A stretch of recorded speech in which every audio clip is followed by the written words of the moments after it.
Hi everyone. Being someone who meditates, it's part of my personality. It's part of what I do. It's part of my life. It's a way of life because it helps me. It gives me more insight into myself.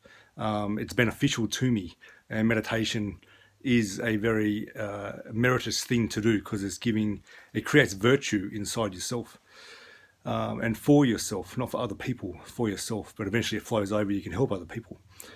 So people often say, "I'd like to learn to meditate." So what I hear when people say that to me is that I want to learn. They're saying to me, "I want to learn how to be more peaceful in myself. I want to learn how to access the deep inner stuff that I'm here to do. I want to learn what my purpose is. I don't want to be going around in this fog in my life." Meditation gives you a greater clarity and insight into yourself and a clarity of where you need to go in your life that's most aligned for you, that's able to really sing your tune. You can sing your tune in your life and not just the tune of other people. I hear they want to learn how to find a way in themselves to find peace with the unjustness and the bullshit that's in the world, the just absolute chaos that's in the world, in the external world.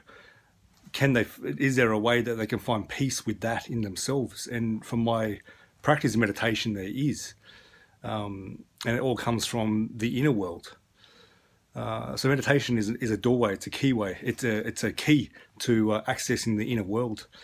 So there's meditation has quite a few things attached to it. Meditation isn't the only key, and there's different forms of meditation. Analytical meditation is extremely beneficial to people, especially to Westerners, to go through something where someone's talking you through, leading you through a process of accepting some emotion, being able to be more loving or caring, more forgiving, or just plain accepting of the difficult people and difficult things in your life. Some things are immovable in your life. Some illnesses people have, it'll never leave them.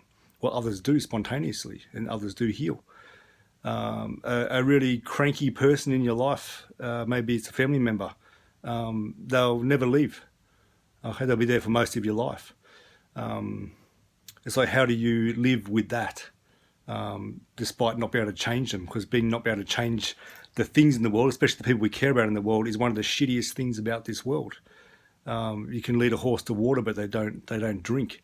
So I tell you something about meditation is to understand or give a greater sense of dignity, the dignity of other people. Someone who's right in their shit. Just you can tell they're suffering like crazy. They're throwing rocks in their pathway, thinking, why are these rocks here when they're the ones throwing the rocks in their pathway? Honor, honor their place. They're there for a reason. Maybe they don't know how to get out, but they're learning something.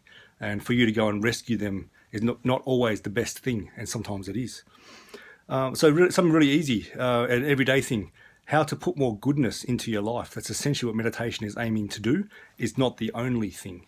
Meditation is not about just being happy and blissed out. A lot of meditation stuff is quite painful to do, especially when you go delving into the real inner psychology within yourself. That's maybe driving a lot of your things. 95% of what we do is subconscious. There's pre-packaged programs already running. And it's like seeing what's underneath that. That can be really painful, but it's also incredibly useful and liberating to find and to work with. The problems in our life, the obstacles we face, they're the purpose of our life. Everything in meditation training is designed to come onto the path. It's not like I'm on my path to meditate, I've got to do this. Suddenly someone dies. You put that on part of your path.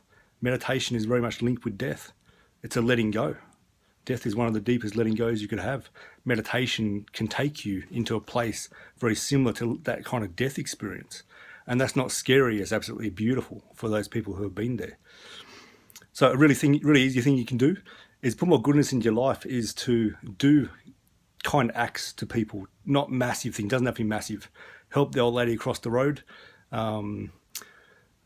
If you see, I remember when I worked at Woolies, no one wanted to bail the cardboard press. No one wanted to bail it. It was always a job for someone else. And usually I would go, okay, I'll do this because it helps other people to do. It makes them happy. They go, they walk over to the bail press. It's like it's empty, and it's such a good feeling just for that. A little sweet little victory. So find little things that you can help people with. Then after you do it, dedicate the entire merit, the virtue, the goodness of that to the absolute goodness of all things, of all living things, in all times, all places. That's incredibly powerful. What it does, it solidifies in your mind that the act you're doing, even if you don't get thanks, is adding to the goodness in the world. That's a very special thing, and it enables you after a while to be reflective of your behavior.